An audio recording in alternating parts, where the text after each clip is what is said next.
Pero Ate Marie Chris, di ba naghahanap si Tatay Pedro kay Nanay Betty? Nagkita din sila? Tagal pa. Nagkaharap sila? Kuwan pa po yan eh. Matagal pa po. Na, Matagal, pero nagkita sila. Opo, ano po, may nakapagsabi sa amin na kamag-anak nung lalaki kung asan ba talaga si nanay at yung lalaki. Sa mismong pinuntahan po ng tatay noon, na mismong tinirahan nila noong unang-una pa lang ni nanay sa Laguna. Doon po sila nakatira eh. Sa unang pinuntahan nila ni Tatay noon. Opo, pero yung tao daw doon na pinuntahan ni na ganito po kasi yan eh, si nanay at tatay noong nag-asawa sila, tumira sila sa Laguna. Ngayon, ang tatay parang nag-ano ngay madam siya ng pagkakita ang iba siguro na mas gagaan siguro sa ano nila, kaya sila napadpad dito sa Pangasinan. Pero madami pa po kami natirhan eh, nagtira pa kami doon sa Tarlac madam. Pero nung nagkita sila sa, may nakapagsabi na doon nakatira si Nanay Betty, napuntahan ni Tatay doon. Nagkita sila doon. Nagkaharap sila. Kuwan po yan eh, ganyan po ang istorya na eh, dahil ako ang kasama. Kasama kayo ni Tatay. Opo, kasama ko. Tapos yung kapapanganak ko pa lang yung bunso noon, magdadalawang buwan. Kasi mayroon nakapagsabi kay pinuntahan nyo ni Tatay. Opo. O ngayon, Ngayon, madam, nung naghahanap ang tatay, nagpunta ng Laguna. Ito kasi, nagpunta ng Laguna. Ngayon, yung tao doon, sinabi na wala doon ang nanay. Kaya saang lugar sila, saang baryo sila nagpunta, saang ili, saan nakarating para mahanap ang nanay. Nagpunta sila ng Laguna, may nakapagsabi na wala dito si BT na tao yung hinaharap mo, sabi po. Wala dito yung asawa mo, sabi po sa kanya, kaya umuwi na naman. Ngayon, paglipas po ng mga taon, may nakapagsabi na si nanay pala andoon sa Laguna kasama yung laban lalaki. niya. O tapos, Ngayon po, pumunta kayo ulit. opo, ngayon po ang sabi ng tatay, anak, sabi niya, sinabi naman ni, andun daw ang nanay mo sa Laguna, sabi po.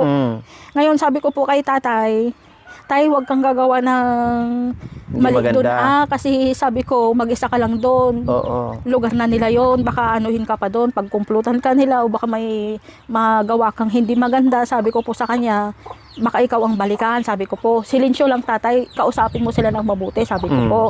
Ngayon, hindi po ako mapalagay, kaya sabi niya, sige anak, sabi niya, utang tayo ng pamasahe, samahan mo ako sa Laguna, sabi niya. Ngayon, ang ginawa po namin, namasahe kami papuntang Laguna. Dalawa ka lang kami, pangatlo yung bunso ko. Ngayon, madam, nang nahanap namin doon, walang narinig ang nanay na anong salita na masasakit galing kay tatay. Kumbaga, linunok niya yung ego niya, yung pagkalalaki niya. Lahat, madam, linunok niya alang-alang doon sa kapatid kong babae. Na pinakabunso namin. Talaga yun ang gustong makita ni tatay talaga, yung bunso. So, nung nagkita sila, siyempre, nagharapan. Ganon. Opo. So, walang sinabi si nanay, wala ding sinabi si tatay. Opo. Ang tawagan lang nila, sabi ng tatay, kumusta kumare? Yun po ang unang nasabi ni tatay nung nakita niya mismo si nanay doon sa Kumusta Laguna. kumare? After Ayos lang, ilang pare, sabi taon? mo. Pa. After ilang taon? Mga ano po siguro yun, 11 years. 11 years na. So, ang sinagot ni nanay is ayos lang pare. Ayos lang, pare, So, sabi wala ko. nang ibang usapan. Wala na po. Then, tinubok ni tatay mo is yung bunsong anak. Opo, halos ayaw pa ngang lumapit nung bunsong... Kasi siyempre malaki na, hindi Opo, kapatid ko nakalimutan kay na. tatay halos pag anuhan ni tatay na anak, sabi niya, parang lumalayo yung bata, yung ading. Siyempre kasi 2 years old Opo. lang. Ang nakilalang ama talaga, Siyempre yung isa. yung isa. Oo. Kasi 2 years old nung kinuha nila, ma'am. Tama. Opo. Hindi talaga niya makilala Opo. yon. O ngayon, Ngayon, ang sabi ang lalaki, nagkausap sila ni tatay. Nagkaharap Opo, sila. parang wala lang kay tatay na. Siyempre, ilang taon na rin ang nakalipas kasi nakamove on na ang tatay. So kasi nakita na yung bunsong anak niya. Opo. Parang nawala na, mas masana si tatay sa galit. Nakiusap, hindi po parang tinitiis lang ngayon niya. Kumbaga sasabog din siya, pero ang iniisip niya, hindi kami taga doon. So Iniisip ngayon, niya po yung bunsong anak ko. yes. Ngayon, ano ang napag-usapan nila ni lalaki at saka ni tatay? Hindi po yung lalaki ang kausap ni tatay nun si nanay. Sabi niya, kumare, sabi niya, uwi na kayo doon sa atin, doon na mag-aral si bunso, sabi po. Pinapauwi pa niya si nanay. Opo, pinapauwi niya talaga. Kumbaga may pag-asa pa rin siya na magbalikan sila. Hindi na po, hindi yun ang iniisip niya. Ang iniisip niya, makasama niya yung bunso namin. May uwi dito sa Pangasinan. Pero si nanay, wala na po kay tatay yun. Kasi biruin mo, madam, Pero nagkausap si lover niya at saka si tatay mo. opo, nag-usap Ano naman. na pag-usapan nila? Wala, kamustahan lang, yun lang. Wala nang iba. Hindi po inungkit ni tatay yung ginawa nila nilang dalawa kay tatay. Pero alam ng mga tao doon kung anong nangyari. Opo. So hindi rin kayo nagtagal. Ano po, natulog kami doon ng isang gabi lang. Doon Tapos mismo syempre- sa bahay nila. Opo. Pero ako, madam, hindi ako talaga natulog. Bakit kanyo? Kasi binabantayan ko si tatay, baka makaisip siya ng hindi maganda. Baka bumalik sa isip niya yung ginawa ng nanay, baka... Hindi kung nag-inom si tatay mo Hindi noon. po. Talagang ang purpose po na talaga doon, makuha yung kapatid ko, makita niya. Pero hindi binigay. Hindi po. At saka ayaw, Ayaw rin sasama sumama ng ng bata. Opo. Siyempre kasi maliit pa, 2 years old lang. Opo. Hindi niya alam yung tatay niyang totoo. Opo. Ang nagis na niyang tatay, yung lover ni nanay. Opo. Yun nga po yung gusto kong na sinabi ng nanay na kami daw pumupunta-punta doon sa Laguna. Yun po na Pumupunta-punta daw, kaya bumisita daw kayo. Hindi po Yung talaga. pala yung pagbisita nyo, ang paghahanap sa kanya, pangalawa, yung mayroon na nakapagsabi na nandoon na nandun sila sila. na pumunta kayo ng 2 beses Opo. na. Hindi po yung kami pagpunta-punta doon Hindi po. na namasyal, nakasama si Princess. Hindi pa po yun. Ala pa po si Princess noon yun. Ala pa, madam. Kaya madam, nung nalaman namin andun siya, yun nga nakiusap ang tatay na kay nanay na kung pwede, uwi na sila sa Pangasinan, iuwi yung bata dito mag-aaral. Kaya lang pinatapos muna ni tatay ang pag-aaral ng bata, kaya bago transfer dito. Pero madam, 2 taon pa po ata ang nakalipas bago umuwi dito totally ang nanay. 13 years, madam. Kumbaga 13 years niya kaming iniwan. 11 years nung nahanap ng tatay sila.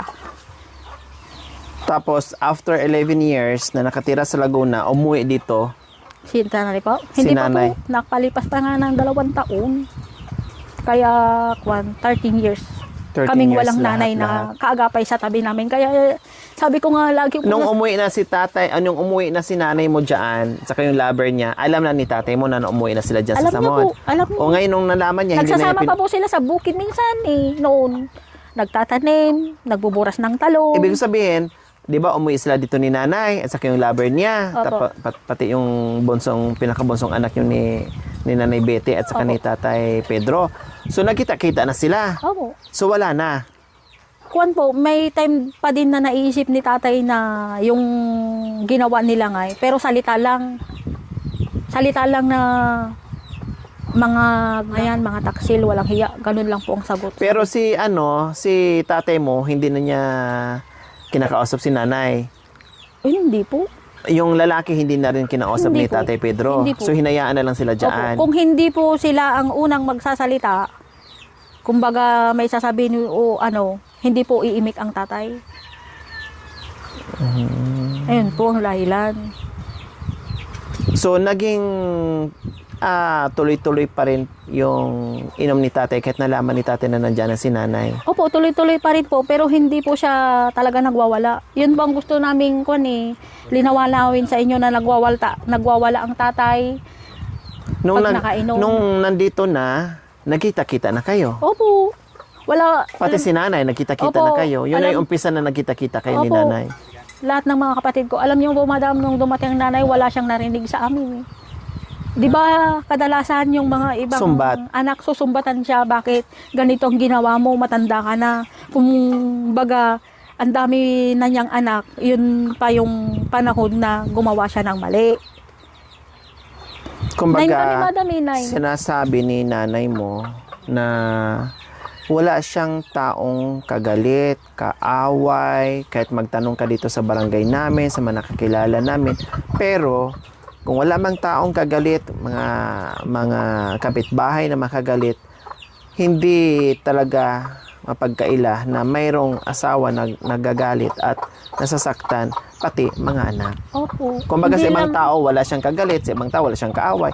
Pero, hanggang ngayon, baon-baon, no, alis na ni tatay kasi nasa sa kabilang buhay na, no? Kahit sabihin nyo, napatawad nyo na, kahit sabihin nyo, nagkita na kayo, nag-uusap na kayo, meron pa rin kurot sa puso. Meron po. Meron at meron pa rin Talaga kurot sa hindi po puso na maalis hindi yun. maalis yan. Kailang naliwanagan na yung isip nyo magpasensya na lang, magpatawad na lang kasi nandiyan na wala nang Opo. magagawa at hindi na maibalik. Opo, ma'am. Pero yung kurot ng puso, habang buhay yon na nandiyan sa puso nyo, Opo. na daladala nyo. Opo. Kaya yun po ang hindi namin matanggapin ng sinabi ng nanay na pagbabago. Kay labis pala kayo nasaktan sa sinabi ni nanay kung bakit gano'n na lang yung mensahe mo sa akin kasi grabe pala yung impact sa inyong magkakapatid na alam nyo naman yung dahilan talaga kung ano talaga ang nangyayari. Grabe po talaga, mas lalo sa akin. Ano sabi ng mga kapatid? Kwan po, okay lang sa kanya, okay lang sa kanila, basta makita namin yung mga kapatid at si nanay. Wala pong narinig ang nanay na puto, yung pagmumura, yung masasamang salita, wala po siyang narinig sa amin. Kumbaga, tinanggap mo namin as a nanay. Kasi mahal namin kasi siya eh. Siya ang nagluwal sa amin. Wala naman kami rito kung hindi talaga nang dahil sa kanya. Pero, ma'am, ang hindi namin matanggap. Yung sabihin nila na warpek, barumbado ang ama namin, na dapat sina princess ang magsama kasi parehas na barumbado. Hindi po to talaga totoo yun, madam. Si tatay po, napakabuting ama, napakabait, responsable. Wala ka na pong masabi sa kanya eh. Halos lahat po ginawa niya, nagpakananay, nagpakatatay, lahat po ng paraan ng pamumuhay, lahat ng hirap, ginawa niya para sa amin, para makasurvive talaga sa araw-araw, madam. Kaya hindi namin matanggap ng sinabi ng nanay na ang hiwalayan nila lasinggero. Kung ikaw man, tatanungin po kita, kung lasinggero po ang asawa mo at nagwawala, maati mo po bang iwan yung mga anak mo na ganung kababata sa lasinggero at nagwawalang ama? Hindi ka po ba nababahala na kapag iniwan mo yung bata, baka may mangyaring masama sa anak mo, na ikaw, samantalang ikaw, sinurvive mo yung sarili mo, makatakas lang sa lasinggero mong asawa at pagwawalan niya? Kayo po, madam, ang tatanungin ko. Nasabi ko yan sa Opo. sa live na kumbaga natakasan man ni Nanay Betty yung pagiging lasinggero at pagiging pasaway ni tatay, pero ang hindi naisip ni Nanay Betty na mayroon palang ilang buhay na mga anak niya na nakasalalay o iniwan niya na akala niya na libre niya sa peligro, kumbaga na libre na siya, pero meron palang anak na nasasaktan at meron pa palang anak na dapat iligtas doon sa sinasabi niya na lasinggero or nagwawala na Nananakit. asawa, Opo. nananakit. Kumbaga hindi nakikita ni nanay na yung pag-iwan niya na mga bata pa kayo na malutas ko itong problema, pero paano naman yung mga bata? Paano naman yung mga bata na wala pang kamuang-muang sa mundo? Paano naman sila? Diba? Kumbaga yung sarili niya na iligtas, pero yung mga bata hindi. Yun ang sinabi ko doon. Kung talagang mahal niya po kami, mahalaga po kami sa kanya, bakit niya po natiis na iwan kami ng 13 taon na alam pala niya ang mga ginagawa ng tatay noon? Na pagwawala, paglalasing, paghahabol sa amin gabi-gabi. Bakit hindi niya po inisip na umuwi? Kasi alam naman pala niyang nangyayari sa mga anak ko dito Alam eh. niya, may nagsusumbong sa kanya. Oo po, napanood ko dun sa yung mga nangyayari sa anak ko, sinasabi rin ng kapatid ko, sabi ko niya, di ba? Oo, tama, oo. Oo, napanood ko po lahat yan. Wala pa Oo, akong pinalampas na sinasabi. interview niya eh. Alam po pala ng kapatid niya, bakit sinabi, nung pumunta ang tatay doon, na tinanong kung andoon yung Pinagtakpan sa pinagtakpan madaling siya. salita. Sino po ang konsentidor sa amin ngayon? Ako kaya na nagmahal lang ng sobra sa kapatid ko kasi nga kulang nga kami sa kalinga ng nanay, o yung kapatid na pinagtakpan ang mali? Yun pong nakakasakit sa damdamin eh. Kaya sabi ko, sobrang dagok ang nararamdaman ko ngayon. Gusto kong ilabas lahat. Talagang napakahirap po. Ano naman sabi ng mga kapatid mo ngayon na gusto kong makausap, na nag-usap-usap kayo, na narinig at napanood yung video Gusto ni nanay? po nilang linawin lahat na wala po talagang, sasabihin namin yung totoo kay Ma'am Lori, kasi sabi niya, parang si tatay na ang masama niyan, si ikaw na naging konsentidor na. Kasi po napapanood nila lahat ng mga messages, madam, lahat ng mga komentor.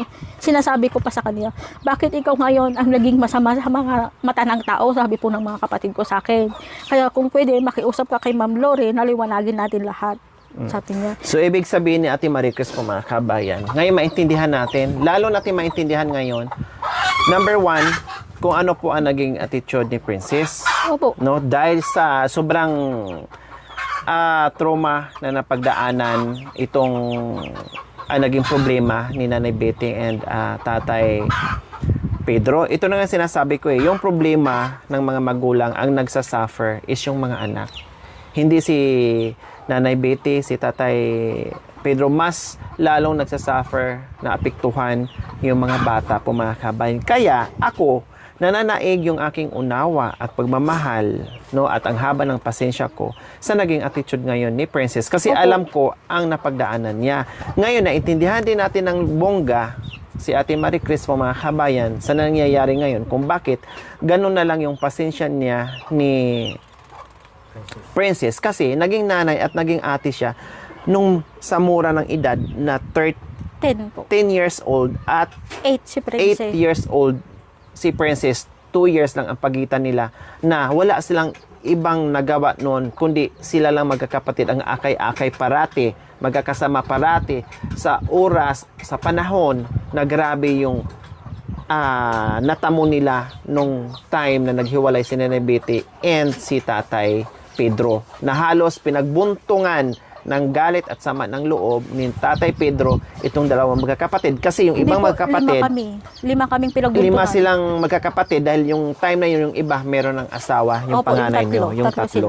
Kaya ang natira na 5 magkakapatid, yun ang buhay nila araw-araw na kapag nalasing si Tatay Pedro dahil sa ginawa ni Nanay Betty na sila ang napagbuntungan. Pero kapag naalis naman yung alak sa katawan mga kabayan, no, ay humihingi naman ng pasensya. Kapag wala na naman at nakainom, ayan na naman. So yun ang nagiging routine sa loob ng ilang taon.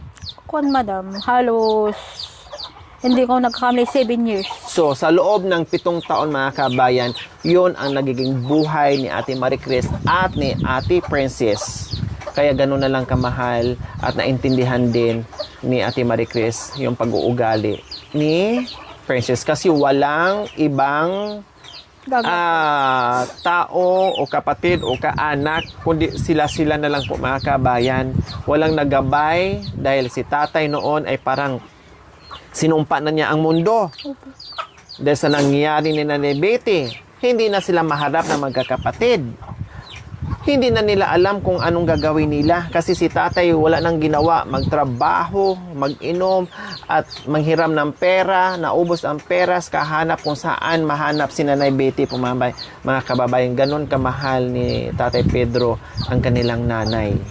Hanggat nakita nila, no, pero walang sumbat, walang physical na nangyayari sa mga anak, ganun din, walang sumbat, walang sisihan, kumbaga tinanggap pa rin si Nanay Betty. Nabanggit naman yan ni Nanay Betty na naayos na ang lahat at natanggap na ang lahat. So, natanggap na nilang lahat mga kabayan, no, kailang ang hindi matanggap nila ngayon, hindi lang nagiging totoo si Nanay Betty. Siguro nahiya lang siya, no?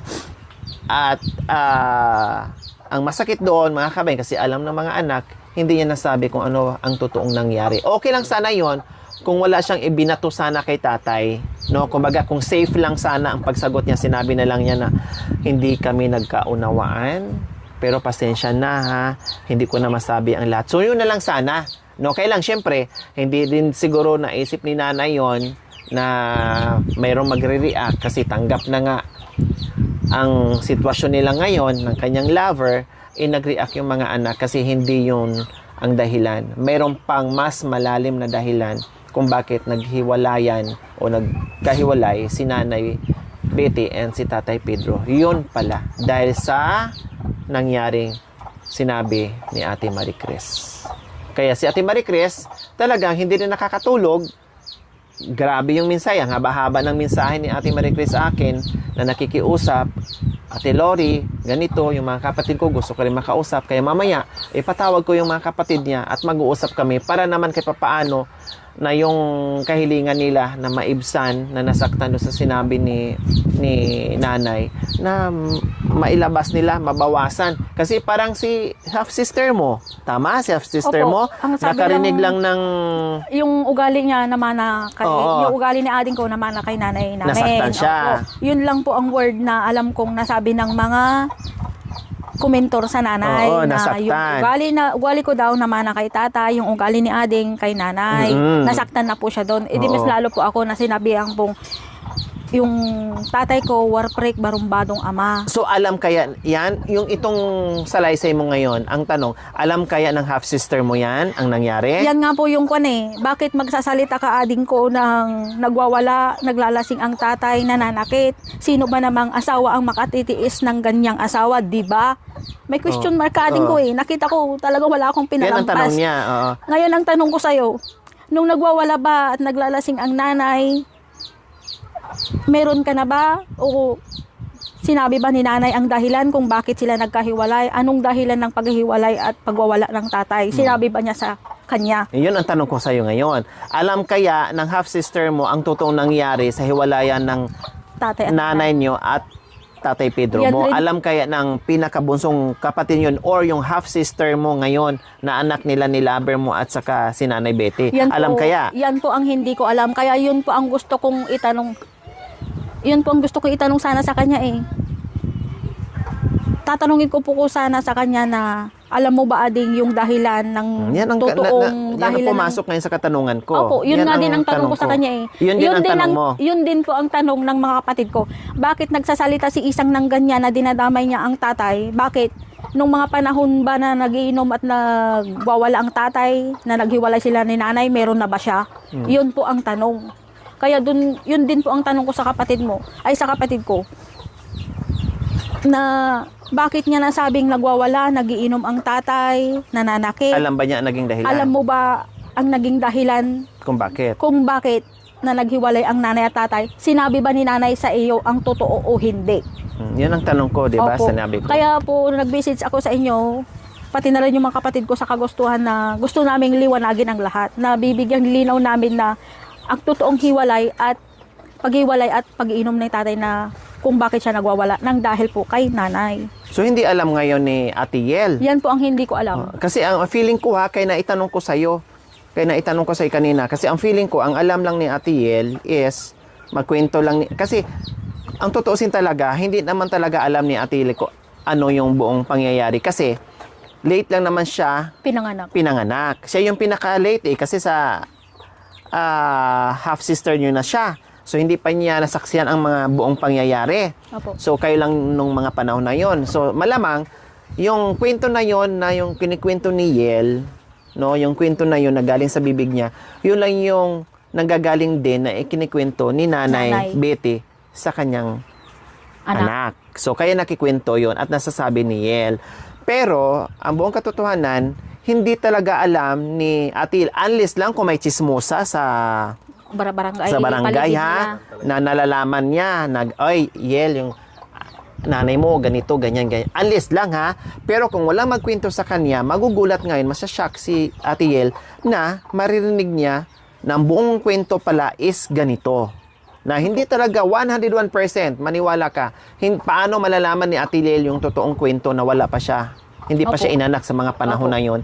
So, hindi niya alam ang buong kwento 101% na ang nanay nyo at ang tatay nyo kung ano ba talaga ang pinagmulan ng hiwalayan. Opo. Malamang. Kaya sabi ko rin kanina, depende kung merong nagchismes, depende kung sinabi ng... Pero ang alam ko, yung pinakabunso ni Tatay Pedro ay Nanay Betty, yung dala-dala niya sa Laguna, Opo. alam yon. Kasi Taon po siya. kahit 2 taon, pero alam niya, dahil may mga connection niya ng taga Laguna, taga ano, may ano yan, hindi lang na siguro nagkikwento. May alam yan, may alam. Feeling ko 80%, 90% alam ng ading mo, yung pinaka-ading nyo na 2 years old na dala-dala ni nanay. Alam niya yan, hindi lang siguro nagsasalita. Ewan ko kung nagsasabi dito kay Ate Yel.